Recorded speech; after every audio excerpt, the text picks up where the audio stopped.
10 महाविद्याएं। पंचम भुवनेश्वरी।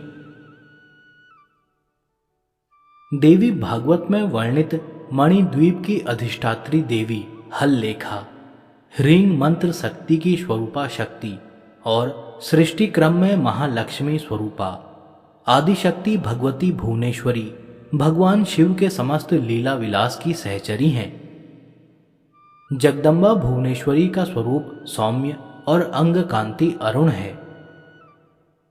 भक्तों को अभय और समस्त सिद्धियां प्रदान करना इनका स्वाभाविक गुण है। 10 महाविद्याओं में ये 5वें स्थान पर परिगणित हैं। देवी पुराण के अनुसार मूल प्रकृति का दूसरा नाम ही भुवनेश्वरी है। ईश्वर रात्रि में जब ईश्वर के जगत रूप व्यवहार का लोप हो जाता है, उस समय केवल ब्रह्म अपनी अव्यक्त प्रकृति के साथ शेष रहता है। तब ईश्वर रात्रि की अधिष्ठात्री देवी भुवनेश्वरी कहलाती है। अंकुश और पाश इनके मुख्य आयुध हैं। अंकुश नियंत्रण का प्रतीक है और पाश राग तथा आसक्ति का प्रतीक है। इस प्रकार सर्वरूपा मूल प्रकृति ही भुवनेश्वरी हैं, जो विश्व को वमन करने के कारण वामा, शिवमयी होने से ज्येष्ठा तथा कर्म नियंत्रण, फलदान और जीवों को दंडित करने के कारण रौद्री कही जाती हैं। भगवान शिव का वाम भाग ही भुवनेश्वरी कहलाता है। भुवनेश्वरी के संग से ही भुवनेश्वर सदा शिव को सर्वेश होने की योग्यता प्राप्त होती है। महानिर्वाण तंत्र के अनुसार संपूर्ण महाविद्याएं भगवती भुवनेश्वरी की सेवा में सदा संलग्न रहती हैं। 7 करोड़ महामंत्र इनकी सदा आराधना करते हैं। 10 महाविद्याएं ही 10 सोपान हैं।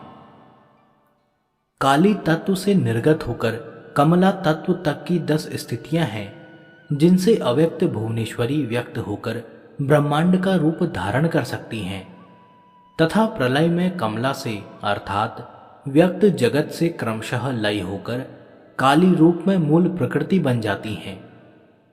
इसलिए इन्हें काल की जन्मदात्री भी कहा जाता है। दुर्गा सप्तशती के 11वें अध्याय में मंगलाचरण में भी कहा गया है कि मैं भुवनेश्वरी देवी का ध्यान करता हूं।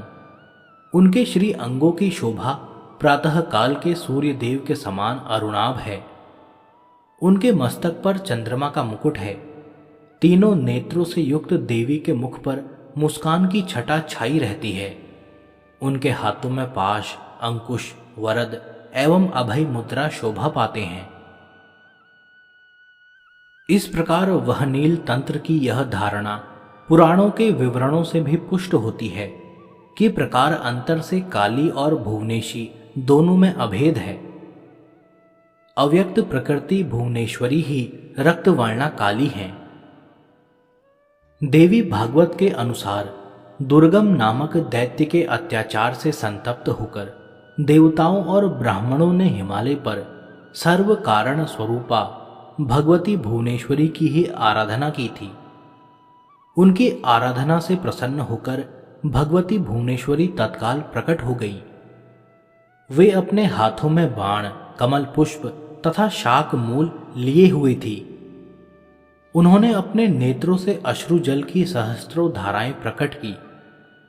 इस जल से भूमंडल के सभी प्राणी तृप्त हो गए। समुद्रों तथा सरिताओं में अगाध जल भर गया और समस्त औषधियां सिंच गई।